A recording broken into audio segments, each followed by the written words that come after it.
नमस्कार। शैली संवादमा यहाँलाई हार्दिक स्वागत छ। म सरस्वती अधिकारी। नेपाल सङ्गीत तथा नाट्य प्रज्ञा प्रतिष्ठान र शैली थिएटरको संयुक्त प्रयास हो शैली संवाद। शैली संवादमा हामीले विभिन्न क्षेत्रमा विभिन्न विधामा आबद्ध व्यक्तित्वहरूसँग भलाकुसारी गर्दै आइरहेका छौँ। हाम्रा सपोर्टर्स रहेका छन् Kitab Yatra, take care software and research centre, innovative HR solution, त्यस्तै गरेर गदगदशाला, हाम्रो मिडिया पार्टनर्स रहेको छ नेपाली पब्लिक।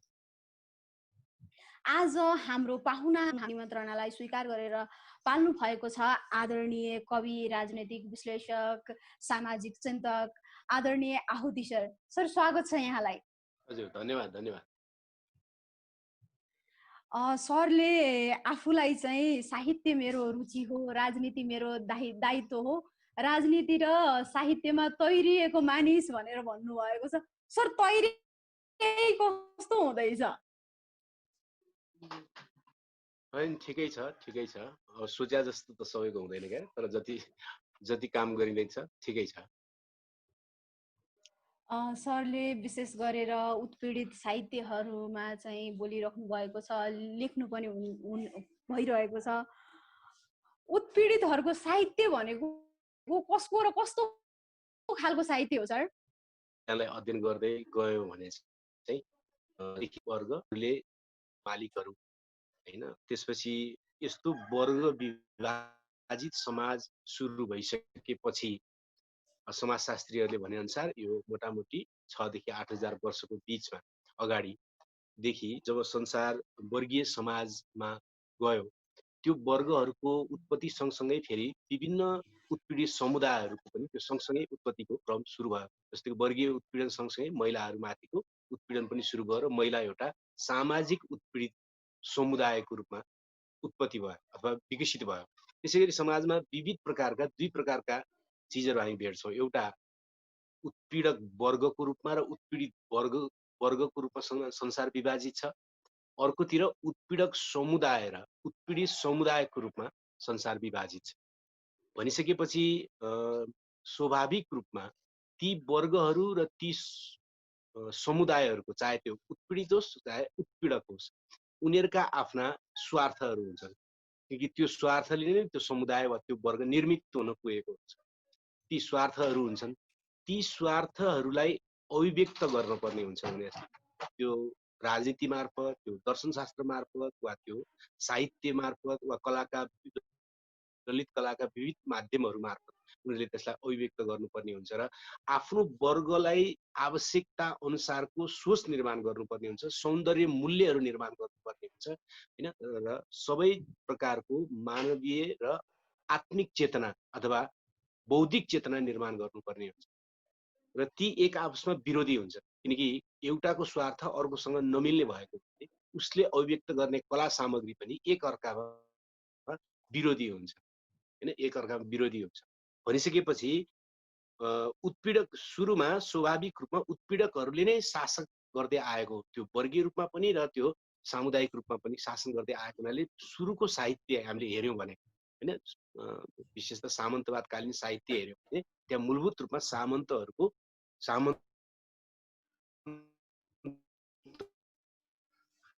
वर्गको पुरुष जातको हैन त्यहाँ संसारहरू भेटिन्छ।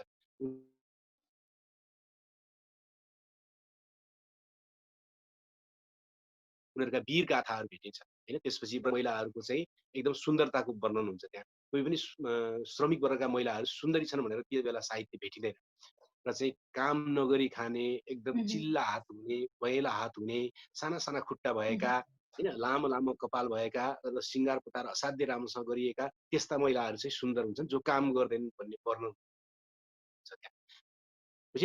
स्वाभाविक रूपमा आफ्नो सौन्दर्य चेतना निर्माण गर्छ र त्यो चाहिँ शोषितहरूमाथि लाद्न थाल्छ। त्यही दृष्टिकोण चाहिँ शोषित, त्यही लादेको हुनाले नै अनि शोषित वर्गका मान्छेले पनि आफ्नो बच्चालाई माया गर्यो भने मेरो राजा भन्छ। जबकि राजाले नै, राजतन्त्रले नै उनीहरूलाई लुटिरहेको हुन्छ, उनीहरूलाई दबाइरहेको हुन्छ, तर फेरि त्यो शोषक वर्गको राजा भनेको ठुलो हो भन्ने संस्कृति, राजा भनेको सबभन्दा महान कुरा हो भन्ने सौन्दर्य दृष्टि अथवा मूल्यबोध चाहिँ उसले शोषितहरूमा लादिदिन्छ। र शोषितहरूलाई त्यो भ्रमपूर्ण ढङ्गले उसले आफ्नो बनाउन थाल्छ त्यसले होइन। जसरी चाहिँ सासूले चाहिँ बुहारीलाई, परम्परागत सासूले भन्छ है, फेरि सबै सबै सासू त होइन, परम्परागत सासूहरूले चाहिँ बुहारीहरूलाई दमन गर्नु चाहिँ खुसीको विषय वा अधिकारको विषय उसले ठान्छ। किन ठान्छ भन्दाखेरि पितृसत्ताले उसले त्यो ढङ्गले उसको दिमागको निर्माण गरिदिएको हुन्छ। भने जस्तै शोषक वर्गले आफ्नो दृष्टि, आफ्नो विचारधारा, आफ्नो धर्म वा आफ्नो सोच्ने तरिका, आफ्नो सौन्दर्य मूल्य, आफ्नो सबै चिजहरू शोषित वर्गको दिमागमा त्यसलाई फैलाउँछ उसले र संरचना गर्छ, जसको कारणले शोषित वर्ग पनि त्यसैमा रमाउन थाल्छ। त्यो नै सत्य हो भन्ने उसलाई लाग्न थाल्छ। एउटा काल हामी त्यस्तो देख्छौँ सामन्तवादी समाजको साहित्यलाई हेऱ्यौँ भने। तर बिस्तारै अब त्यसमा सामन्तवाद विरोधी चेतना, किनकि सामन्तवादी समाजले जो बहुसंख्यक मान्छे, बहुसंख्यक किसानहरू चाहिँ भुदास किसानको रूपमा बस्नुपर्ने र उनीहरूको पुस्तौं पुस्ता दर पुस्ता उनीहरूको जीवन नारकीय हुने, त्यसै गरी घरमा बन्दित बनाएर राखिएका महिलाहरूको जीवन चाहिँ पुस्तौं पुस्ता हजारौं वर्षसम्म ध्वस्त हुने, अथवा यावत कुरा हुँदै गइसकेपछि त्यसको विरुद्धको चेतना पनि मानव जातिमा विकसित हुन्छ। शोषित वर्गमा त्यसको विरुद्धको चेतना होइन बिस्तारै अनि स्वतन्त्रताको नारा लाग्न थाल्छ। स्वतन्त्रता, घरमा बन्धन भएका महिला बाहिर निस्किन पाउनु पर्यो, उनीहरू कारखानामा जान पाउनु पर्यो, उनीहरू काममा जान पाउनु पर्यो, उनीहरू शिक्षामा जान पाउनु पर्यो भन्ने आवाज त्यहाँ निस्कन थाल्छ। त्यहाँ राजनीति जन्मिन्छ त्यसपछि, स्वतन्त्रताको राजनीति, त्यसपछि भाइचाराको राजनीति, विभिन्न धर्म, विभिन्न इलाकावाद, विभिन्न ठाउँमा मान्छेहरू पुजेर बसेका र एकले अर्कालाई चाहिँ नि सिद्धाउने, देख्नै नहुने, हाम्रो बाटो हिँड्छस्, हाम्रो गाउँको बाटो हिँड्छस् भन्ने खालको इलाकावादमा विभाजित हुन्छ त्यो सामन्ती समाजपछि। त्यसबाट अब भाइचारामा जाने, एक अर्कासँग मिल्ने, उनीहरूका दुःख सुख शून्यतिर जाने भन्ने अवधारणा सुरु भयो। त्यसै गरी चाहिँ अनि मुक्तिको अवधारणा, सामन्तवादबाट मुक्तिको अवधारणा, राजनीति आयो। त्यो राजनीति र त्यो स्वार्थ, त्यो शोषित वर्ग, शोषित किसानहरूको, शोषित महिलाहरूको, शोषित तल परेका जात व्यवस्थामा परेका तल परेका मानिसहरूको अथवा सम्पूर्ण खालका श्रमजीवीहरूको, न्यायप्रेमीहरूको आवाज अब केमा अभिव्यक्त गर्ने त? त्यसै त्यो एउटा राजनीतिमा अभिव्यक्त भयो, अर्को त्यो दर्शनशास्त्रमा अभिव्यक्त भयो। त्यसपछि उनीहरूले आफ्नो मुक्तिको सपना चाहिँ साहित्य मार्फत, कला मार्फत व्यक्त गर्न थाले र सामन्तवाद विरोधी साहित्य देखा पर्यो र पुँजीवादी साहित्य देखा पर्यो। सामन्तवादसँग लडेको त पुँजीवादले हो। पुँजीवादी राजनीति आयो, पुँजीवादी राजनीति सँगसँगै पुँजीवादी साहित्य आयो। तर साहित्य र कला के हो त भन्यो भने आकाङ्क्षाको एक प्रकारको संसार हो। होइन, साहित्यकारहरूले विभिन्न ढङ्गले व्याख्या गरेका छन्, यसको आफ्नो व्याख्याहरू होलान्। तर पनि साहित्यमा मूलभूत रूपमा मान्छेले के व्यक्त गर्न चाहन्छ भन्यो भने उसले आफ्नो आकाङ्क्षा व्यक्त गर्न चाहन्छ। किनकि अहिले जे छैन त्यो प्राप्त गर्न चाहन्छ साहित्य मार्फत। साहित्य व्यक्त हुन्छ होइन, मानव जातिको दुःख व्यक्त, अर्को मानव जातिको आकाङ्क्षा व्यक्त हुन्छ होइन। त्यो प्रयत्न भन्नुहोस्, त्यो वीरगाथा भन्नुहोस्, त्यो प्रेमका गीतहरू भन्नुहोस्, वा प्रेममा आधारित नाटकहरू भन्नुहोस्, वा उपन्यास भन्नुहोस्, वा युद्ध कथा भन्नुहोस्, वा क्रान्तिकारी गीतहरू भन्नुहोस्, जेसुकै भन्नुहोस्, त्यसमा दुईटा कुरा हुन्छ मूलभूत रूपमा। एउटा मानव जातिले भोगेको दुःख व्यक्त हुन्छ त्यहाँ, एउटा अर्को त्यो दुःखबाट मुक्तिका निम्ति उसले आकाङ्क्षाहरू व्यक्त गर्छ होइन। भनिसकेपछि सामन्तवाद विरोधी उत्पीडित चेतना त्यसरी आयो। तर अब पुँजीवाद जब फेरि अहिले सामन्तवाद गएर पुँजीवादी व्यवस्था आयो, यो पुँजीवादी व्यवस्थाले एक समयसम्म मानिसको प्रगति गरायो। किन घर घरमा थुनिएका मानिसहरूलाई बाहिर लिएर आयो, घर घरमा थुनिएका महिलाहरूलाई बाहिर लिएर आयो, मागी विवाहमा कुण्ठित भएका महिलाहरूलाई प्रेम विवाह गर्न सक्ने छनौटको स्वतन्त्रतामा लिएर आयो, स्कुल जान सबैले पढ्न नपाउने ठाउँमा सबैले स्कुल जान पाउने व्यवस्था लिएर आयो, प्रतिनिधि चुन्न नपाउने, जन्मिने बित्तिकै राजा महाराजा पति होइन हुने जस्तो व्यवस्था थियो, त्यसको ठाउँमा प्रतिनिधिहरू चुन्न पाइने व्यवस्था लिएर आयो। त्यसपछि पुँजीवादी समाजले सामन्तवादलाई ढाल्ने क्रममा नयाँ संस्कृति लिएर आयो, नयाँ राजनीतिक संरचना लिएर आयो र मान्छेलाई हिजोको भन्दा धेरै खुला वातावरणमा लिएर आयो। त्यस बेलासम्म पुँजीवाद प्रगतिशील थियो, त्यसकारण साहित्य पनि त्यस्तै देखिन्छ त्यति बेला। तर अब पुँजीवाद अहिले के भयो भन्यो भने अहिले केही 100 वर्षको बिचमा पुँजीवादलाई हेऱ्यो भने चाहिँ यो फेरि अब बहुसंख्यक श्रमिकहरूको विरुद्धमा गयो। अब फेरि अब महिलाहरूलाई घरबाट ल्यायो, शिक्षामा जान दियो, काममा जान दियो, त्यहाँसम्म त्यसले राम्रो काम गर्यो। तर अब महिलाहरूलाई फेरि स्वयं त्यसले कमोडिटी बनाइदियो, मालमा परिणत गरिदियो, किनबेचको वस्तुमा परिणत गरिदियो त्यसले होइन। हिजो चाहिँ गणिकालय खोलेर गोप्य रूपमा वेश्यावृत्ति गर्न बाध्य पारिन्थ्यो भने आज चाहिँ अब हात हातमा उसले पोर्नोग्राफी बेच्न थाल्यो भनेपछि हिजोको पुँजीवाद, प्रगतिशील पुँजीवाद अब आएपछि मानव विरोधी, जनविरोधी हुन थाल्यो। यसले प्रकृतिलाई सिद्धाउन थाल्यो होइन। यसले चाहिँ अब बहुसंख्यक श्रमिकहरूलाई थाल्यो र धनी र गरिबको बीचको फासला यति बढाएर लग्यो यसले कि हामी सबैलाई थाहा छ कि 92% संसारको पुँजी चाहिँ 2% मानिसहरूको खल्तीमा गयो अहिले। भनिसकेपछि यो पुँजीवाद अब मानव विरोधी, श्रमजीवी विरोधी र उत्पीडित समुदाय विरोधी हुनु भनेपछि उत्पीडकहरूको व्यवस्था, पुँजीवाद हैन, पितृ सत्ता अथवा चाहिँ सम्पूर्ण खालका बोलवाला बजारवाद हैन, उपभोक्तावाद, यी सबै चिज चाहिँ सुन्दर चिजहरू हुन् हैन। यसले नै मानव जातिलाई एकदम अगाडि लगिराखेको छ भनेर वर्णन गर्ने र मानिसलाई चाहिँ हर मानिसलाई एउटा कमोडिटीको रूपमा प्रयोग गरेर मानिसहरूलाई बेचिदिने, मानिसहरूको समय बेचिदिने हैन। एउटा महानतम राम्रो खेलाडी छ भने पनि उसलाई किनिदिने, बेचिदिने, प्रत्येक चिज बिकाउको वस्तु बनाइदिने, जसबाट मानवीय मूल्यहरू विघटन हुन थाले। अब आज मानिसको एक आपसका सम्बन्धहरू केले निर्धारण गर्न थाल्यो त? बजारले निर्धारण गरेको थाल्यो र पुँजीले निर्धारण गर्न थाल्यो र पुँजी छ भने ती मानिसहरू एकदम नजिक हुन थाले। पुँजीको सम्बन्ध छैन भने एक आपसँग काटमार गर्न थाले, किन मानिसहरू बाध्य भए हैन। दाइले भाइले बहिनीहरूलाई बेच्ने भनेको के हो? त्यो वास्तवमा पुँजीको राजले मानिसहरूको बीचको आत्मीयता र मानवीय सम्बन्ध टुक्रा टुक्रा पारेको।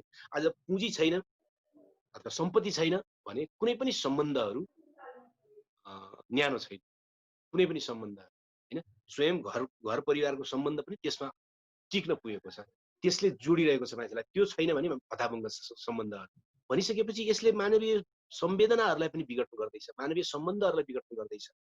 भइसकेपछि यसको पक्षमा साहित्य आइरहेको छ एउटा हैन। तपाईले देख्नुभयो सम्पूर्ण सिनेमाहरू, अधिकांश सिनेमाहरू तपाईले हेर्नुभयो भने त्यही देखिन्छ।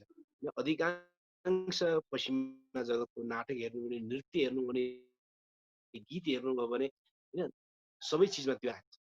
ह्यारी पोटर जस्ता उपन्यासहरू आउँछ हैन, जसको कुनै यथार्थसँग त्यसको कुनै सम्बन्ध छैन र मान्छेलाई उडन्ते ईश्वर बनाउने कुरा हैन, मान्छेलाई उडाइदिने कल्पनामा विभिन्न काल्पनिक दृश्यहरू मान्छेलाई उडाउँदै जाने हो, तर यथार्थ जीवनबाट अलग राख्ने। अब त्यसको विरुद्धमा फेरि संसारभरिका पीडित सबै प्रकारका मानिसहरू, श्रमजीवीहरू, उत्पीडित समुदायहरू, त्यो सबै प्रकारका उत्पीडित समुदायहरूले पनि आफ्नो साहित्यलाई फेरि लिएर आउन खोजिराखेका छन्, आइरहेका हैन।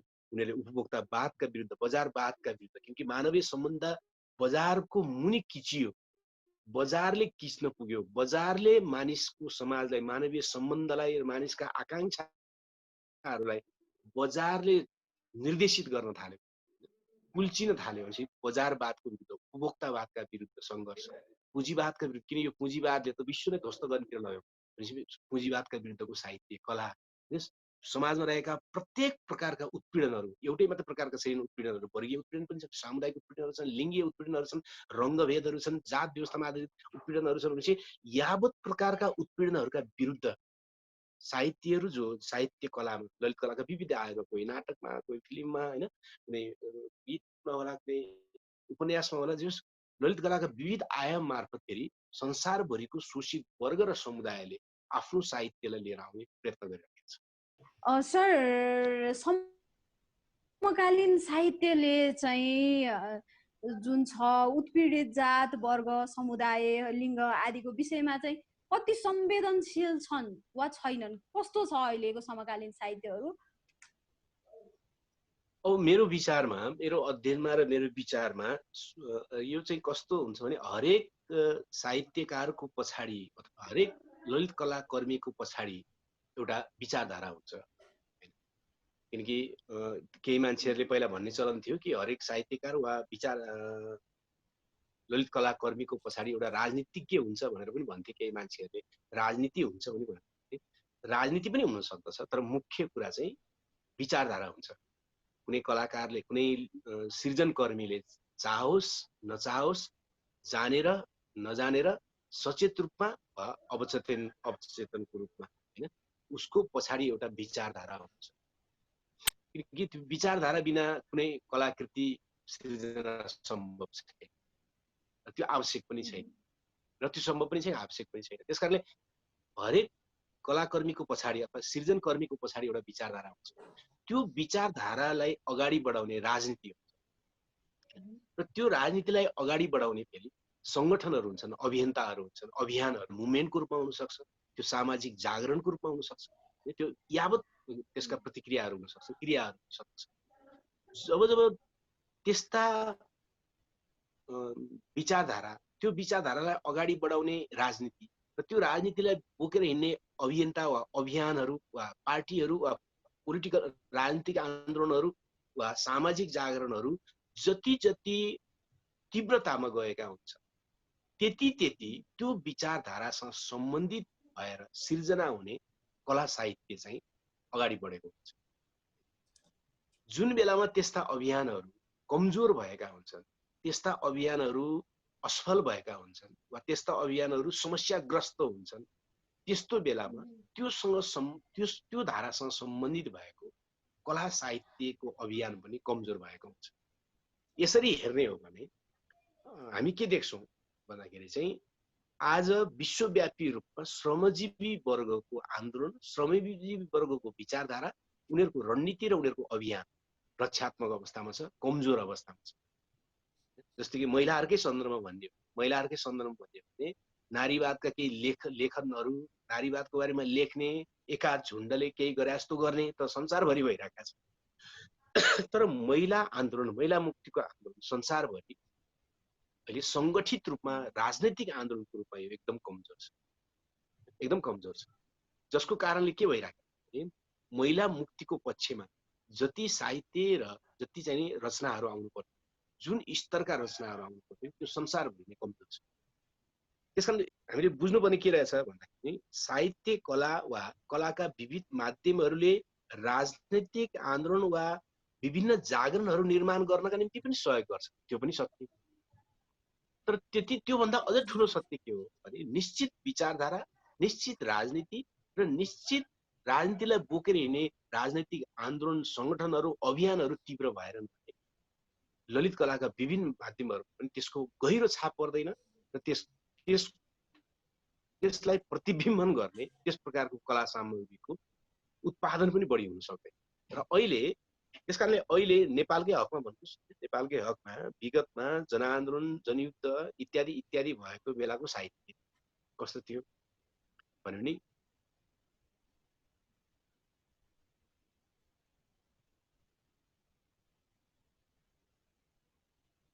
राजनीतिमा चाहिँ एकदम एक प्रकारको ठहराव जस्तो भएको छ हैन। मानिसहरूले जे सोचेका थिए त्यो भएको छैन, मानिसहरूले जस्तो परिवर्तन हुन्छ भनेका थिए त्यो भएको छैन। राजनीति एउटा अकर्मण्य जस्तो हैन, बिस्तारै एउटा ठै खाने भाँडो जस्तो हैन, संविधान भनेको देखाउने चिज जस्तो मात्रै। हिजो संविधान बनाउने बेलामा मानिसहरूको जो उत्साह थियो हैन, अहिले संविधान लागू गर्ने सन्दर्भमा आउँदाखेरि चाहिँ त्यो एकदम देखाउने दाँत मात्रै रहेछ भन्ने जस्तो भयो। भनेपछि मान्छेहरूमा एउटा कुण्ठा, मान्छेहरूमा एउटा निराशा, मान्छेहरूमा एउटा आक्रोश बिस्तारै बिस्तारै यो समग्र परिवेशको विरुद्धमा जन्मिराखेको छ। र अब त्यसले एउटा नयाँ वैचारिक र नयाँ राजनीति र त्यो नयाँ राजनीतिलाई अगाडि बढाउने नयाँ सङ्गठनहरू र नयाँ राजनीतिक आन्दोलनहरूको माग गर्छ हैन। त्यसले महिलालाई पनि समेट्छ, त्यसले दलितलाई पनि समेट्छ, त्यसले जनजातिलाई समेट्ला, त्यसले तमाम प्रकारका उत्पीडित वर्ग र समुदायलाई समेट्छ। त्यो एक प्रकारको अहिले ठहरावको स्थिति जस्तो, अकर्मण्यताको स्थिति जस्तो, अथवा मान्छे अन्नमनस्क भएको स्थिति जस्तो, मान्छेले एक प्रकारले कुनै बाटोमा हिँड्दा हिँड्दै ढुङ्गामा ठक्कर खाएर रन्थनिएको अवस्था जस्तो परिवेश अहिले जो नेपाली समाजमा छ, त्यो वातावरणको कारणले चाहिँ उत्पीडितहरूको पक्षमा, उत्पीडित वर्ग र समुदायको पक्षको साहित्य पनि त्यही स्तरको रणगुल्लमा छ। सिर्जना भइराखेको छैन भने होइन, सिर्जना भइराखेका छ, प्रयत्नहरू भइराखेका छन्, तर जुन गति र जुन पैमाना, जुन मात्रामा यो हस्तक्षेपकारी हुनुपर्ने त्यो हस्तक्षेपकारी भइराखेका छैन। त्यो किन भइराखेका छैन भन्दाखेरि त्यस्तो हस्तक्षेप गर्ने विचारधारा सहितको राजनीतिक आन्दोलन, सामाजिक जागरण आइराखेका छैन। त्यसकारणले त्यो सामाजिक जागरण र त्यो राजनीतिक जागरण वा राजनीतिक आन्दोलन वा त्यस्तो अभियान सँगसँगै मात्रै उत्पीडित वर्ग र समुदायको साहित्यिक यात्रा पनि तीव्र हुने क्रम चल्नेवाला छ र चल्नु पर्दछ। विगतलाई हेर्दाखेरि निराशा मान्नुपर्ने केही पनि छैन। सिङ्गो पञ्चायत कालभरि नै नेपालमा उत्पीडित वर्ग र समुदायको प्रगतिशील नामको साहित्य, कसैले प्रगतिवादी भने, कसैले प्रगतिशील भने, कसैले आलोचनात्मक यथार्थवादी भने, जे भने हैन, पञ्चायत विरोधी, सामन्तवाद विरोधी, भित्री सत्ता विरोधी इत्यादि सबै प्रकारको साहित्य पञ्चायत कालदेखि अगाडि आएर त्यसले नेपालको राजनीतिक परिवर्तनको निम्ति, राजनीतिक आन्दोलनमा समावेश हुन एउटा ऊर्जा सिर्जना गर्नका निम्ति, त्यसको महिमा गान गाउनका निम्ति, त्यसलाई ऊर्जामय बनाउनका निम्ति नेपालको कला साहित्य सबै प्रकारका ललित कलाका माध्यमहरूले निकै नै ठुलो भूमिका खेले हैन। जनयुद्ध र जनआन्दोलनको सन्दर्भमा पनि त्यो कुरा हामीले सडकदेखि नै देख्न सक्दछौँ। तर अहिले एउटा ठहराव जस्तो भयो, एउटा मैले भने बाटोमा हिँड्दा हिँड्दै अनायास ठोकिएको जस्तो भयो, ठेस लागेको जस्तो। त्यसले सबै चिजमा एउटा पुनर्विचार, सबै चिजमा नयाँ आयामको खोजी नेपाली समाजको श्रमिकहरू र उत्पीडितहरूले खोजिरहेका छन् हैन। हिजो जसरी महिलाहरू मुक्त हुन्छन् भनेको त्यो त भएन हैन। हिजो संविधान बनाउने बित्तिकै महिलाहरूका सारा द्वारहरू खुल्छन् भनेर त एउटा नागरिकता समेत पनि ठिक ढङ्गले दिन नसक्ने राज्य बन्यो हैन। महिलाहरूले चाहिँ अनागरिक देख्ने, दोस्रो दर्जाकै देखिहाल्ने, अराष्ट्रिय नै देख्ने त्यस्तो राज्यको निर्माण हुनु पुग्यो। त्यहाँनिर ठक्कर लागिरहेका छन् हैन। दलितहरूले सोचेका थिए कि अब त धेरै कुरा प्राप्त हुनेछ, तर त त्यस्तो छैन, त्यस्तो भएन हैन। हुँदा हुँदा त 6-6 जना मान्छे मार्दाखेरि पनि राज्य गम्भीर नहुने हैन, अझ सांसददेखि लिएर तलसम्मका मान्छेहरू लुकाउन लाग्ने, छोप्न लाग्ने सम्मको राज्य बन्यो।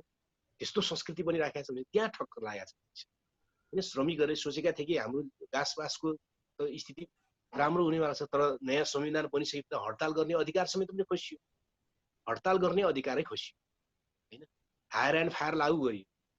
जहाँ रोजगारीको यत्रो ठुलो समस्या छ, जहाँ यस्तो समस्या छ त्यो देशमा हैन, हायर एन्ड फायर भनिसकेपछि त मजदुरहरूलाई त्यहाँनिर चोट लागेको छ। यो कता गयो त, हामी कहाँ गयो त?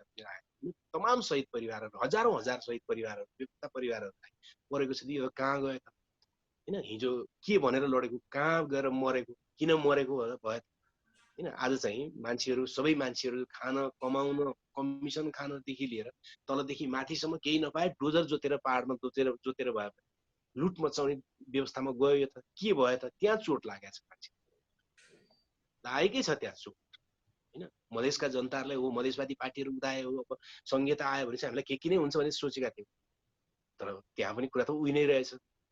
वादी त फेरि हो, तर कुरा त उही नै छ। भनिसकेपछि मानिसहरूलाई एक प्रकारको ठुलो चोटको बीचमा अहिले नेपाली समाज छ। यो बीचबाट अब एक चरण आक्रोशमा, फेरि त्यो एउटा नयाँ अभियानमा हैन, नयाँ वैचारिकीमा, नयाँ विचारको खोजीमा, नयाँ चाहिँ राजनीतिको खोजीमा र नयाँ सामाजिक जागरण र राजनीतिक आन्दोलनको खोजीमा नेपाली समाज फेरि निस्कनु पर्ने भएको छ र निस्कन्छ। यो व्यक्तिले चाहे पनि नचाहे पनि गलत भइसकेपछि त्यसको विरुद्ध ढिलो चाँडो निस्कन्छ। त्यो क्रम, त्यो निर्माण गर्नका निम्ति हैन उत्पीडित वर्ग र समुदायको साहित्य अगाडि आउनुपर्ने हुन्छ र त्यो अभियान जति अगाडि बढ्दछ त्यसले साहित्य र ललित कलाका विविध आयामहरू तीव्र प्रभावित गर्छ र नयाँ नयाँ नसोचिएका कला सामग्रीहरू सतहमा आउन थाल्छन् हैन। नसोचिएका अहिले कलाकारहरू, त्यो नाटक क्षेत्रको भन्नु, सिनेमा क्षेत्रको भन्नु, साहित्यकारहरू जो केही पनि होइन जस्तो ठानिएका, केही पनि होइन जस्तो हैन, केही पनि होइन जस्तो, उनीहरूले केही पनि गरिरहेका छैनन् जस्तो, उनीहरू त सामान्य जीविका निर्वाह गरिरहेका छन् जस्तो जो ठानिएका छन्, त्यस्तो हुनेवाला छैन हैन। त्यस्तो हुनेवाला छैन कि जब एउटा सामाजिक जागरणको, राजनीतिक आन्दोलनको एउटा ज्वारबाट सृष्टि हुन्छ, त्यसपछि नपत्याइएका, केही पनि होइन भनिएका कलाकर्मीहरू, केही पनि होइन भनिएका लेखकहरू एउटा निकै ठुलो ऊर्जाको काम गर्नेवाला छन्। निकै ठुलो नेपाली समाजलाई अगाडि बढाउनको निम्ति एउटा महाअभियानको, त्यो पनि कला सामग्री सहितको कलात्मक अभियानको उनीहरूले नेतृत्व गर्नेवाला छ। मलाई लाग्दछ नेपाली समाजको कला साहित्यको स्थिति अहिले त्यही नै छ। सर, सीमान्तकृतको आवाज बोलिनु चाहिँ ती वर्गको मात्रै दायित्व हो कि सबैको दायित्व हो? अब यो चाहिँ यस्तो छ, कुरा के छ भने जसलाई दुख्छ ऐया सबभन्दा पहिले उसैले भन्छ हैन। किन दुख्ने मान्छेको ऐया चाहिँ अर्काले भन्दिदैन, त्यो भन्न सक्दैन उसले। किन जसलाई दुख्छ उसले मात्रै भन्न सक्छ ऐया। त्यसकारणले सबभन्दा राम्रो चाहिँ हुन्छ के त भने नि जो उत्पीडित हो, जो वर्गीय रूपमा वा सामुदायिक रूपमा जो उत्पीडित हो, उसले नै आफ्नो आवाजलाई कला सामग्री मार्फत बोल्नु सबभन्दा राम्रो। त्यो सम्भावना त्यसले के ल्याउँछ त भने त्यसले उन्नत स्तरको कला सामग्री जन्मिने सम्भावना प्रबल बनाउँछ। तर मानवीय सम्बन्ध त्यस्तो मात्रै हो। मानवीय सम्बन्ध त्यस्तो मात्रै, एउटा अनुभूति भन्ने हुन्छ, अर्को सह अनुभूति भन्ने हुन्छ। र संसारका अधिकांश महानतम भन्नुहोस् वा सरदर भन्नुहोस्, कुनै पनि साहित्य कला सामग्री मूलत सह अनुभूतिबाट निर्माण गर्नु अनिवार्य बन्छ। सह अनुभूतिलाई लिएर, सह अनुभूति गरेर त्यसलाई अनि कल्पनाशीलता र सृजनात्मकतामा ढाल्नु बाहेक कलाकर्मीसँग अर्को विकल्प हुँदैन। किन हुँदैन त भन्दाखेरि चाहिँ मान्नुहोस् एकजना महिलाले नै महिलाको विषयमा उपन्यास लेख्नु मान्नुहोस् वा नाटक लेख्नु भने महिलाले महिलाको अनुभूति गर्न सक्छ, त्यो ठिक छ, तर त्यो उपन्यासभित्र महिला मात्रै त हुँदैन, पुरुष पात्र पनि हुन्छ। अब गर्ने के त? महिलाको मात्रै लेखेर त एउटा कथा हुन सक्छ, तर कथामा पनि पुरुष त आयो, पुरुषको पनि त अनुभूति त्यो लेखकले लेख्नु पर्यो, त्यो महिला लेखकले लेख्नु पर्यो। भनेपछि त पुरुषको मनलाई त उसले सह-अनुभूति गर्ने त्यसकारण मेरो विचारमा जुन वर्गको जुन समुदायको लेखक उसले नै आफ्नो कुरालाई त्यसले कला सामग्री अलि बढी आधिकारिक बन्न पुग्छ भन्ने सम्भावना बढी हुन्छ। तर यसको मतलब मूल पक्ष नै त्यही बनायो भने चाहिँ संसारमा कला साहित्य जन्मिन्छ, त्यो सम्भव छैन कि सह-अनुभूति नै कला साहित्य सृजनाको चाहिँ मुख्य चिज हुनुपर्ने हुन्छ। मुख्य हुँदैन, चाहे पनि नचाहे पनि हुन्छ। एउटा मजदुर आन्दोलनको बारेमा कविता लेखोस्, उपन्यास लेख्छ भने पनि मजदुरले गर्नु परेको सङ्घर्ष पुँजीपतिसँग त गर्नु पर्यो। त पुँजीपतिको बारेमा उसले केही लेख्दैन भने त मजदुर त आउनुवाला छैन। त पुँजीपतिको बारेमा उसले पुँजीपति भएर लेख्न सक्दैन। अब त्यो त सह-अनुभूति नै लेख्ने हो, सह-अनुभूति गरेर लेख्ने। त्यस कारणले गर्दाखेरि कला साहित्यको सृजनाको कुरा गर्दाखेरि सह-अनुभूति चाहिँ प्रधान। त्यस कारणले नै कुनै साहित्यकार, कुनै कलाकर्मी कति इमान्दार छ, कति निष्ठावान छ र कति प्रतिभावान छ, कति निष्ठावान विषयप्रति, कति चाहिँ प्रतिभावान छ र कति चाहिँ समर्पित छ त्यो विषय र कति इमान्दार छ भन्ने कुराले नै त्यो कला साहित्यले जे विषय ल्याउन खोजेको त्यो कुन स्तरमा आउँछ भन्ने कुरा प्रमाणित हुन्छ। त्यसकारणले यहाँ यो बारेमा चाहिँ धेरै बहसहरू पनि छन्, तर कुरा सरलै छ कि महिलाको बारेमा महिलाले लेखेपछि मात्रै उन्नत साहित्य हुन्छ भन्ने दृष्टिकोण चाहिँ सही होइन। मजदुरको बारेमा मजदुरले मात्रै लेखेपछि मात्रै त्यो आधिकारिक हुन्छ र त्यो चाहिँ सर्वश्रेष्ठ उपन्यास हुन्छ अथवा साहित्य हुन्छ भन्ने कुरा सत्य होइन।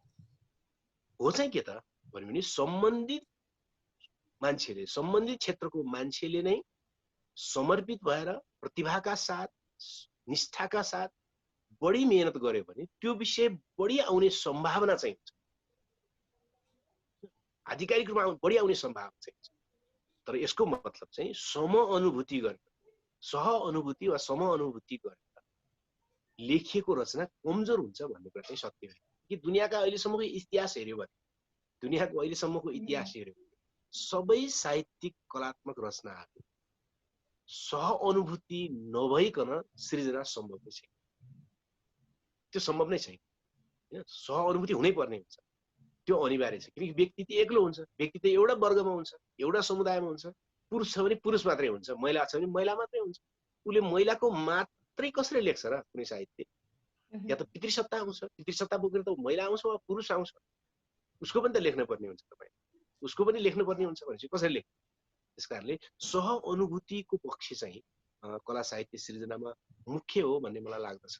तर फेरि त्यो सह-अनुभूति गर्ने पात्रहरू जुन विषय उठान गरिन्छ त्यो विषय सीमा भित्रको पर्यो भने अझ बढी त्यो आधिकारिक, अझ बढी त्यो सुगन्धमय, त्यो क्षेत्रको सुगन्धमय हुने सम्भावना चाहिँ बढी हुन्छ। त्यसलाई हामीले प्रेरित चाहिँ गर्नुपर्छ। सरले रच्नु भएको गीत सम्झिए मैले यति बेला, मनलाई सन्चै छ कि बिरामी। सर यसको चाहिँ रचना, यसका अनुभूति, सह-अनुभूति के थिए सर? होइन, अब कहिलेकाहीँ गीत लेख्ने बानी थियो। एकदम मिठो छ के, जति बेला सुनिरहँ जस्तो लाग्ने शब्दहरू, भाव। यसको बारेमा के होइन, साथीहरूले होइन त्यस्तो खासै कुरा त केही छैन। साथीहरूले एउटा गीत त्यस्तो बनाउनु पर्यो भन्ने धेरै अनुरोध गर्नु भएको थियो। धेरै पहिलादेखि बनाउन सकिएको थिएन। त्यसपछि क्रमशः एक दिन चाहिँ फेरि त्यसलाई लेखियो। त्यही त हो कुरा त, त्यहाँभन्दा बढी कुरा केही पनि होइन। र यो बुझेको विषय नै हो। यसो बुझेको विषयलाई, किनकि साहित्यमा चाहिँ के कुरा भन्ने चाहिँ मुख्य कुरा हुँदैन। के कुरा भन्ने त तपाईँ भनौँ संसारमा कति करोडवटा प्रेम कविता लेख्यो, विषय त प्रेम नै हो। संसारमा कति करोडवटा प्रेम कविता लेख्यो होला र कति करोडवटा लेखिँदै जाने हो, विषय त प्रेम नै हो। तर कसरी लेख्यो त्यो विषयलाई भन्ने चाहिँ मुख्य। हरेकले त्यही विषयलाई लेखिरहेको छ। विषय नयाँ हुन पनि सक्छ, पुरानो हुन पनि सक्छ, तर साहित्यको मुख्य पक्ष भने चाहिँ त्यसलाई कसरी लेखियो भन्ने चाहिँ मुख्य कुरा हो। त्यसकारण यो नेपालको जात व्यवस्था इत्यादि इत्यादिको विषय लगातार छ, त्यसको उत्पीडन लगातार छ। त्यसले नेपाली सिङ्गै समाजलाई अगाडि बढ्न रोकिरहेकै थियो छ, तर त्यसलाई नयाँ ढङ्गले गीतमा कसरी भन्ने हो, त्यसलाई नयाँ ढङ्गले, ताकि मानिसको अन्तर चेतनालाई कतै न कतै खलबलाउने गरी कसरी भन्ने। किनकि उत्पीडितहरूको साहित्यको सबभन्दा ठुलो शक्ति त्यो बेला अभिव्यक्त हुन्छ जब उत्पीडक भित्रको प्रगतिशील हिस्सालाई प्रभावित गर्छ। महिला मुक्तिको सन्दर्भमा लेखिएको साहित्यले पुरुष भित्रको प्रगतिशील हिस्सालाई पनि तान्न सकेन, त्यो साहित्य चाहिँ त्यति सफलतातिर गयो वा उन्नत स्तरको हुन्छ। किनकि प्रत्येक विरोधी भित्र आफूतिर ढल्किएको एउटा पक्ष हुन्छ, त्यो हुन्छ। प्रत्येक विरोधी भित्र आफूतिर ढल्किएको कुनै पक्ष हुन्छ, त्यसलाई तपाईतिर नजिक ल्याउन सक्ने कि नसक्ने भन्ने कुराले धेरै ठुलो रणनीतिक महत्त्व राख्दछ। त्यसकारणले मलाई लाग्ने चाहिँ कि उत्पीडितहरूले आफ्नो मुक्तिको पक्षमा रचनाहरू सृजना गर्दाखेरि उत्पीडक भित्रको प्रगतिशील हिस्साले अनुभूत गर्ने, हैन, त्यसलाई छुने स्तरको चाहिँ हुने प्रयत्न गर्नुपर्ने हुन्छ। त्यो कोणबाट हेर्दाखेरि त्यो गीतको निर्माणमा पनि कमसेकम उत्पीडक समुदाय भित्रको प्रगतिशील हिस्सा जो प्रगति चाहन्छ, जो साँच्चै न्याय चाहन्छ, त्यसको हृदयमा चाहिँ केही न केही छाल उठ्ने प्रकृतिको हुनु पर्यो भन्ने मकसद अथवा त्यसको भित्र चाहना भन्नु न, अब त्यो हुँदैन भने त अर्को कुरा भयो। चाहना चाहिँ त्यो थियो र त्यस कारणले नै त्यो ढङ्गले त्यसलाई शब्द विन्यास गरिएको। यसबारे यति मात्र। हजुर, अहिलेको साहित्यले चाहिँ सीमान्तकृतलाई उत्पीडितहरूको साहित्यलाई चाहिँ को पार्टमा छुटाएका समेट्न नसकेका कुराहरू के होला सर? अधिकांश नै छुटेका छन् भन्दा हुन्छ, पर्याप्त केही पनि आएको छैन। जस्तो कि सबभन्दा ठुलो र सबभन्दा लामो मानव जातिको दुःख भनेको महिला, हैन, महिला उत्पीडन भन्यो भने मानव जातिको बिचमा सबभन्दा लामो सामुदायिक उत्पीडन। यसको बारेमा कति लेख्यो भनेर हेर्यो भने त हामीलाई धेरै गाह्रो छ। अब यसलाई पुरानै ढङ्गले महिलाहरूलाई दमन गरिराख्नका निम्ति, उनीहरूलाई पुरानै ढङ्गले चाहिँ पुरानो जीवनलाई नै आदर्श मान्न सिकाउनका निम्ति त लेखियो। रूपमतीदेखि थुप्रै थुप्रै थुप्रै शिरीषको फुलसम्म लेखियो, तर उनीहरूलाई त्यो जन्जिरबाट बाहिर निकाल्नलाई र उनीहरूलाई त्यहाँबाट बाहिर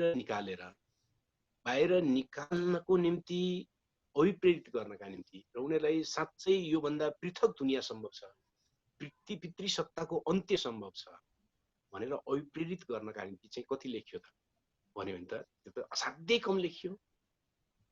त्यसकारण पर्याप्त कहाँ छैन। अर्को दक्षिण एसियाको महिला पछाडिको सबभन्दा ठुलो दुःख भनेको जात व्यवस्थाको दुःख, संसारभरिको लामो दुःख भन्यो भने महिला हो। दक्षिण एसियाको महिला पछाडिको सबभन्दा लामो दुःख भने जात व्यवस्थाको दुःख हो।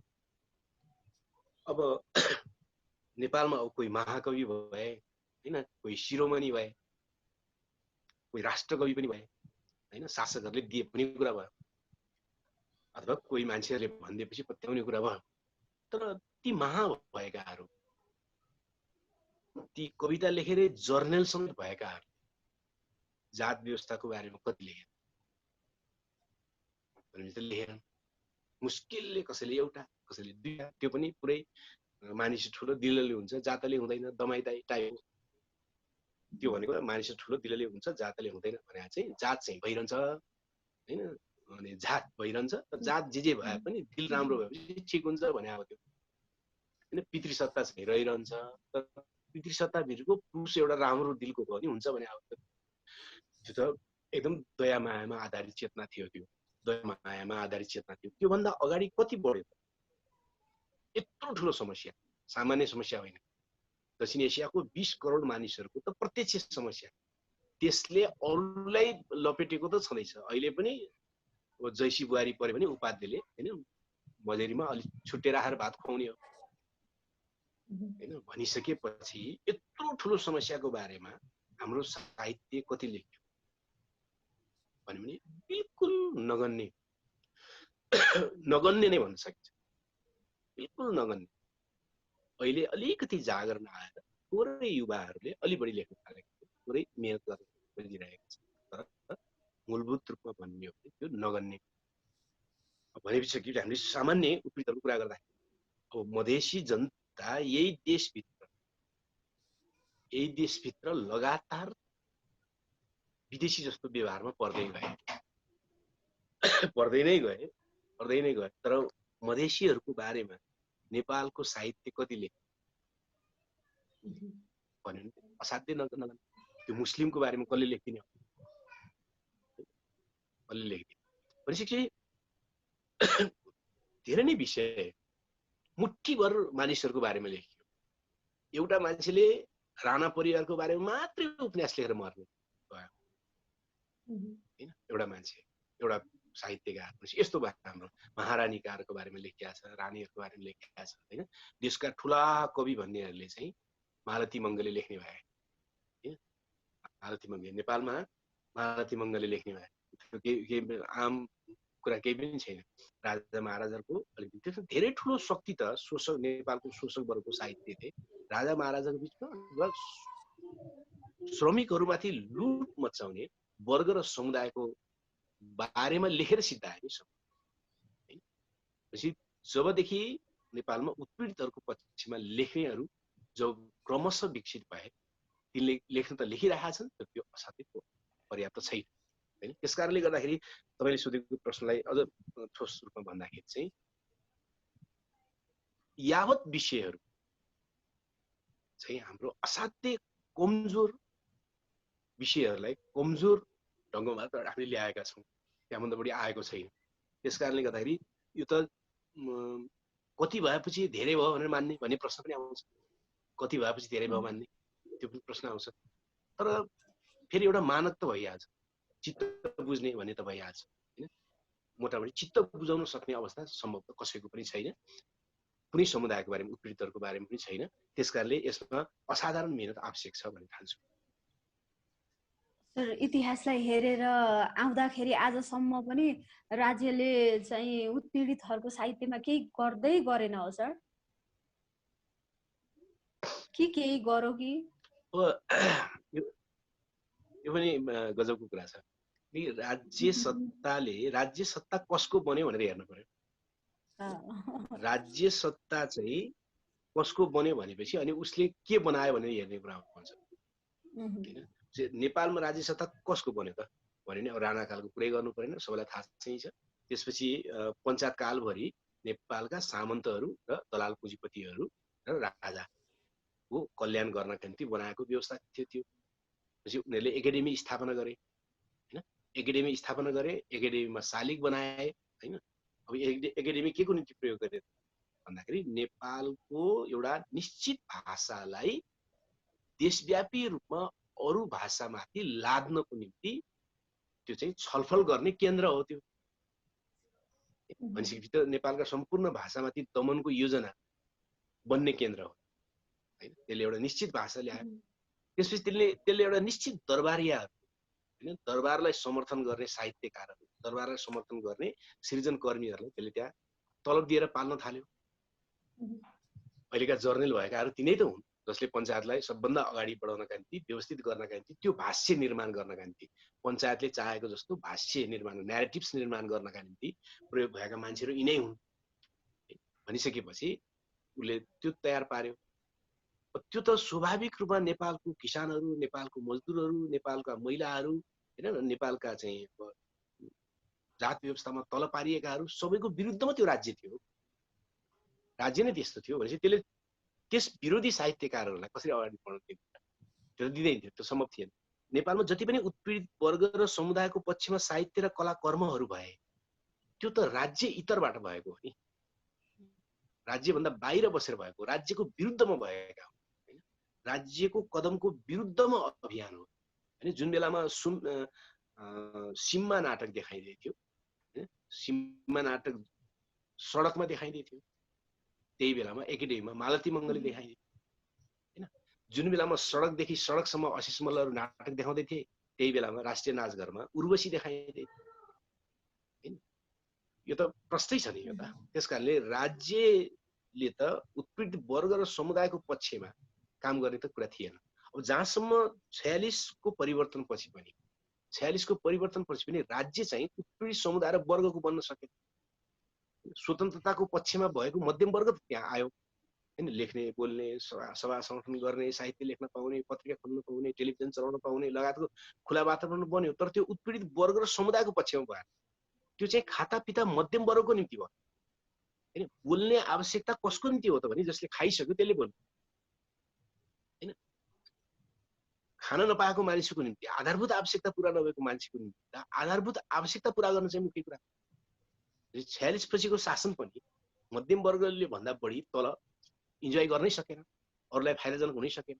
भनेपछि त्यो साहित्यले पनि स्वाभाविक रूपमा के गर्यो त भने पञ्चायत कालदेखि विकसित भएर आएको धारालाई त्यसले जोगायो र अलिकति लोकतान्त्रिक अधिकारहरूको पक्षमा विगतमा लड्दै आएको साहित्यिक धारालाई त्यसले जोगायो। सम्पूर्ण उत्पीडित वर्ग र समुदायको पक्षमा त त्यसले नेतृत्व गर्न सकेन 46 पछिको राज्यले। त्यसपछि त जन्मिएका हुन् जनआन्दोलनहरू, जनयुद्धहरू, त्यसैको परिणाम थियो त्यो त। अब अहिले आइसकेपछि फेरि के भयो त भन्दाखेरि अहिले आइसकेपछि धेरै ठुलो सम्भावना थियो कि नेपालका उत्पीडित वर्ग र समुदायको पक्षमा साहित्य संस्कृतिको क्षेत्रमा राज्यले काम गर्न सक्ने ठुलो सम्भावना थियो। तर अहिले राज्य जस्तो बन्न पुग्यो यो चाहिँ यसले चाहिँ गर्न चाहेन। यसले के गर्यो त भन्दाखेरि चाहिँ गणतन्त्र दिवस मनाउनुको सट्टा पृथ्वीनारायण शाहको शालिग चाहिँ रथारोहण गर्न थाल्यो यसले। त्यतातिर गयो, राजा महेन्द्रको शालिग लगेर चाहिँ एकाडेमीमा लगेर राख्ने, सजाएर राख्ने, पृथ्वीनारायण शाहको चाहिँ रथयात्रा गर्ने हैन, पञ्चायतलाई जोगाउनका निम्ति, त्यसको भाष्य निर्माण गर्नका निम्ति मूलभूत भूमिका खेलेकाहरूलाई जर्नल पदवी दिने हैन। पञ्चायतले 20औं बिघा जमिन उनीहरूको निम्ति जो त्यतिकै बाँडेको थियो हैन, ती त चाहिँ वास्तवमा श्रमजीवी जनताले खनजोत गरेर तयार पारेको जमिन लुट्ने अभियानका लुटाहरू हुन् तिनीहरू। यथार्थमा त त्यही हो नि, जति कुरा गरेको। किन उनीहरू घरबाट आउँदाखेरि त केही पनि लिएर आएका होइन नि, जसरी सत्तामा पुगेका नेताहरूले भ्रष्टाचार गर्यो भनेर भनिन्छ, कसरी चप्पल लाएर आएका मान्छेहरू चाहिँ महल खडा गर्यो भनेर प्रश्न हुन्छ। त्यसै गरी नै गाउँबाट कविता मात्रै लेख्दै आएका मान्छेहरू 20औं बिघाका धनी कसरी, त्यो पनि एक प्रकारको लुट नै हो। पछि ती लुट गरेर आएका मान्छेहरू नै फेरि सम्मानित हुने स्थितितिर राज्य गयो र मैले प्रज्ञा प्रतिष्ठानको नियुक्ति इत्यादि इत्यादि हेर्यो भनेदेखि स्वाभाविक रूपमा त्यो चाहिँ निश्चित नेताहरूको झुण्डको वरपर घुम्ने मानिसहरूको एउटा थलो बनाइदियो त्यसले हैन। त्यसपछि अब तिनकै कविताहरू पाठ्यक्रमहरूमा राखिने कुरा भयो, युनिभर्सिटीको पाठ्यक्रमहरूमा हैन। साझा प्रकाशन जस्ता चिजहरू डुब्ने भए, अब डुबाइने कुरा भयो हैन। पुस्तकालय गाउँ पुस्तकालय खोल्ने त कहीँ योजना छैन, केही पनि छैन हैन। भनिसकेपछि अहिलेको राज्य कस्तो बन्यो त भन्दाखेरि नाममा प्रगतिशीलताको कुरा गर्ने, नाममा अरू कुरा गर्ने र आधारभूत कुरा चाहिँ हिजोदेखिको पुँजीवादी ढङ्गले, सामन्ती ढङ्गले जे चल्दै आएको त्यसैलाई नयाँ कलेबरमा जारी राख्ने प्रयत्नतिर गयो। त्यसकारण सम्भावना ठुलो थियो, तर यो राज्य त्यता गएन हैन। अहिले पनि तपाईँले सजिलै हेर्न सक्नुहुन्छ कि जो सामाजिक कुरीति, सामाजिक गलत पक्ष, उत्पीडनहरूका विरुद्ध जो शानदार कलम चलाइरहेको, के उनीहरू सत्ताको नजिक छन् त? सत्ताले उनीहरूलाई वास्ता गर्छ त? गरेन। तपाईँले एकाडेमीमा बस्ने मान्छेहरू हेर्नुहोस् कि उनीहरूले अहिलेको जीवन्त विषयमा एउटा कविता हाम्रो लेख्न सक्छन् त? लेखेका छन् त? च्यालेन्जै गर्न सकिन्छ, च्यालेन्ज नै गर्न सकिन्छ कुनै आरोपै। ल अहिलेका जीवन्त समस्याहरूको विषयमा अझ यसो पनि भनौँ, विगतको 10 वर्षमा नेपाली समाजमा चलेका ज्वलन्त समस्याहरूको विषयमा उनीहरूले कुनै गतिलो एउटा रचना लेखेका छन्? एकदम प्रश्न गर्न सकिन्छ। त्यसमा अपवाद पनि होलान्, हुन्छन्, तर आम चरित्र त्यो के हो त भने आम चरित्र सृजनाको मुहान सुकेका, बन्जर भइसकेका र गाउनका निम्ति सत्ताको गायन बाहेक मुखभित्र दिमागमा केही पनि नभएका हैन र जीविका चलाउनका निम्ति जागिर खान जाने प्रवृत्तिलाई चाहिँ राज्यले चाहिँ एकदम उत्साहित भएर सम्हाल्ने स्थिति बन्यो। तपाईहरु नाटक क्षेत्रमा हुनुहुन्छ, तपाईहरु नै अनुभूति गर्नु। काठमाडौँमा यत्रो नाटकको निम्ति मान्छेहरू सङ्घर्ष गरिरहेका हैन, खाइ नखाइ सङ्घर्ष गरिरहेका होला नि। त्यहाँभित्र केही मान्छेले विविध ढङ्गले 2-4 पैसा कमाएका पनि होला, विभिन्न स्पोन्सरहरू भेट्दाखेरि उनीहरूले केही कमाएका पनि होला। तर आम रूपमा नाटक कर्मीहरूको जो जमात छ त्यो धेरै नै खाइ नखाइ दुःख गरिरहेछ। तर राज्यको कुनै निकायले तपाईँहरूलाई कहिले आएर प्रश्न गर्छ त? कुनै कोषमा, किनकि प्रधानमन्त्री कोष गृह मन्त्रालयबाट हरेक दिन बाँडिन्छ नि त लाखौं रुपियाँ। तपाईँले सुनिहाल्नुहुन्छ समाचारमा करोडौं रुपियाँ बाँडिन्छ, बाँडिएकै त छ। तर त्यसमध्ये के नाटक क्षेत्रको श्रीवृद्धिका निम्ति अथवा यहाँ पनि मानिसहरू केही मरिरहेका छन्, लडिरहेका छन्, यो आवश्यक छ भनेर केही न केही बजेट कतै छुट्याइन्छ त? छुट्याइँदैन नि त। किन छुट्याइँदैन त भन्दाखेरि अहिले नाटक क्षेत्रले जस्तो अवस्थामा भए पनि त्यसले आलोचनात्मक चेतनासहित काम गर्न खोजिरहेछ। हो, त्यसभित्र कयौं खराबी छन्, तिनका विषयवस्तु छनौटमा खराबी होलान्, विदेशीहरूले चाहिँ यो नाटक गर भनिसकेपछि त्यसको निम्ति गरिदिनु पर्ने बाध्यताहरू होलान्, इत्यादि पनि त्यहाँभित्र हुन्छन् नै। एउटा अभियानभित्र सबै प्रवृत्तिहरू हुन्छन्, सबै समस्याहरू हुन्छन्। तर मूलतः नेपालमा अहिले जो पुनर्जागृत भन्छु म, पुनर्जागृत भएको नाटक क्षेत्रले कमसे कम स्थापित सत्ता, स्थापित मूल्य, मान्यता, जो गलत चिजहरूमाथि प्रश्न उठाउने आलोचनात्मक चेत त्यसले निरन्तर कायम गर्न खोजिरहेको। त्यो क्रान्तिकारी नाटकहरू नहो भन्न सकिन्छ, त्यो समाजवादी नाटकहरू नहो त्यो भन्न सकिन्छ। तर त्यसले गलत यथार्थमाथि कुनै न कुनै ढङ्गले नयाँ प्रश्न उठाउनु खोज्छ। त्यो प्रश्न त सत्तालाई मन परेको छैन। सत्तालाई किन मन पर्छ? सत्तालाई त गाई जात्रा मन पर्छ। गाई जात्राको कार्यक्रममा गएर ढसमस भएर हैन हेर्ने, हाँस्ने, ठट्टा गर्ने, त्यस्तो मन पर्छ उसलाई। भनिसकेपछि आलोचनात्मक चेत त्यसलाई मन परिरहेको छैन। त्यसकारणले गर्दा नाटकमाथि कुनै मतलबको विषय छैन। भनिसकेपछि चाहिँ अहिलेको सत्ताको रवैया हेर्यो भनेदेखि चाहिँ वास्तविक, किनकि साहित्य कलाको भूमिका भनेको त प्रश्नहरू उठाउने हो नि, कलात्मक ढङ्गले प्रश्नहरू उठाउने हो। त्यसले मानवीय संवेदनालाई, त्यसका विघटनका प्रक्रियाहरूलाई, त्यसमाथि समाजको संरचनाले पारेका अप्ठ्याराहरूलाई र त्यसलाई फुकाउनु पर्ने गाँठाहरूलाई उसले कलात्मक ढङ्गले मानिसको हृदयमा छर्ने हो। कलाको काम त त्यो चिज नै चाहिरहेका छैन राज्यले, त्यो चिज नै चाहिरहेका छैन। त्यसकारणले गर्दाखेरि राज्यको भूमिका त्यो छैन। अहिले पनि तपाईले अब समाजको उत्पीडित वर्ग, उत्पीडित समुदाय वा कुनै पनि ठिक अभियान साहित्य कला मार्फत, कलाका विविध आयाम मार्फत चलाउन चाहनुहुन्छ भने सत्ता इतरबाट नै हस्तक्षेप गर्न सुरु गर्नुपर्ने हुन्छ। सत्ता इतरबाट, सत्तालाई नै प्रश्न गर्ने गरी र सत्तालाई नै नाङ्गेजार पार्ने गरी र त्यसको विरुद्ध आम मानिसहरूको चेतनालाई जागृत गर्ने गरी तपाईले हस्तक्षेपको नयाँ आयामहरू सिर्जना गर्नुपर्ने हुन्छ। अहिले पनि आवश्यकता हामी हिजोकै ठाउँमा छौँ भन्दा धेरै फरक पर्दैन। हजुर सर, हामी लगभग अन्तिम चरणतिर छौँ संवादको।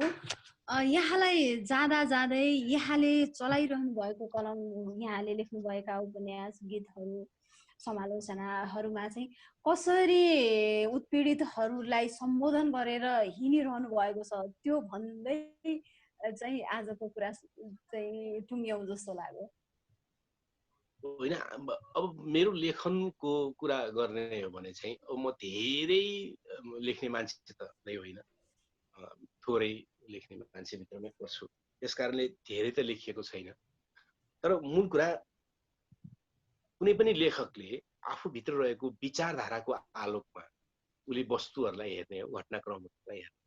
त्यसरी हेर्ने हो भने हामी समाजवादी यथार्थवादको कोणबाट समाजलाई हेर्छौँ, साहित्यलाई हेर्छौँ, सौन्दर्य मूल्यहरूलाई हेर्छौँ। त्यसरी हेर्दाखेरि त्यहाँ स्वाभाविक रूपमा जो समाजमा अहिले फुर्ती फार्तीमा छ, अहिले ठुलो उज्यालोमा छ, तर त्यसको भविष्य भविष्य चाहिँ त्यसको छैन, अथवा त्यो चाहिँ अन्ततः त्यो अन्यायी छ, अन्ततः त्यो विभेदकारी छ, अन्ततः त्यो शोषणमा आधारित छ भने त्यसको विघटन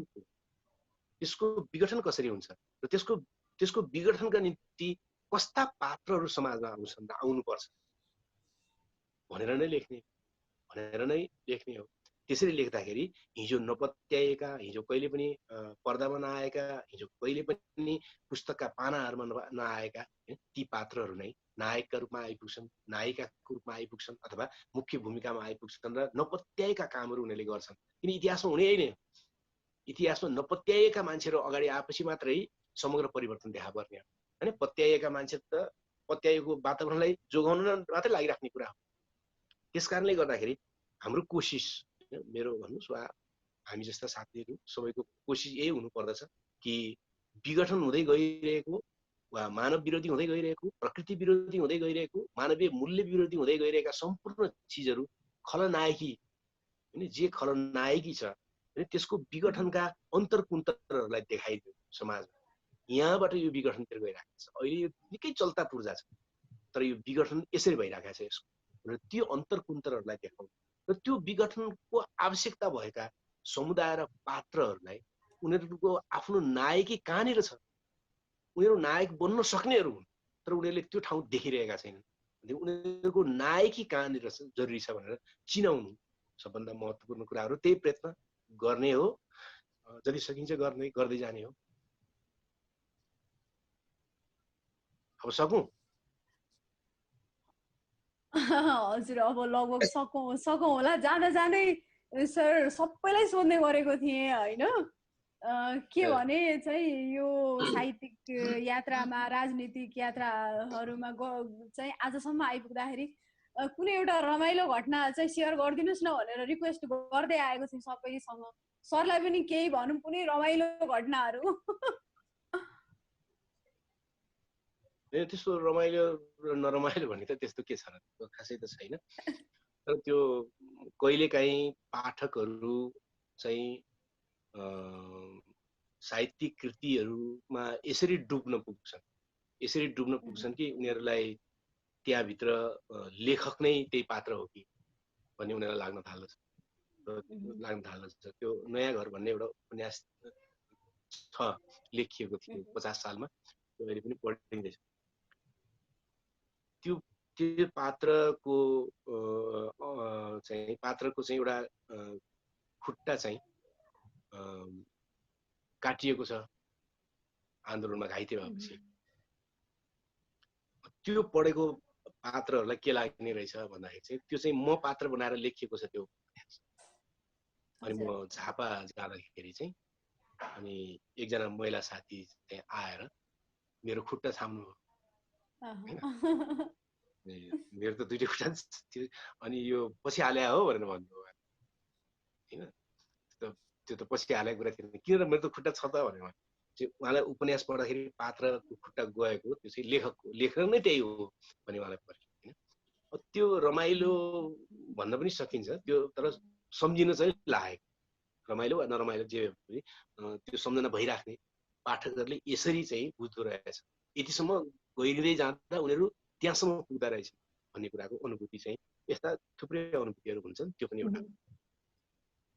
हजुर सर, यहाँले यहाँको महत्त्वपूर्ण समय हामीलाई दिनुभयो, त्यसको लागि धेरै धेरै धन्यवाद। हस्, तपाईँलाई पनि धन्यवाद। यहाँले संवादलाई माया नै गरिराख्नु भएको छ, संवादलाई माया नगरिदिएको भए आज हामी यहाँसम्म आइपुग्ने थिएनौँ। निरन्तर माया गरिरहनु होला। नेपाल सङ्गीत नाट्य प्रज्ञा प्रतिष्ठान र शैली थिएटरको संयुक्त प्रयास हो शैली संवाद। शैली संवादका लागि आज हामी बिदा माग्छौँ। धेरै धेरै धन्यवाद।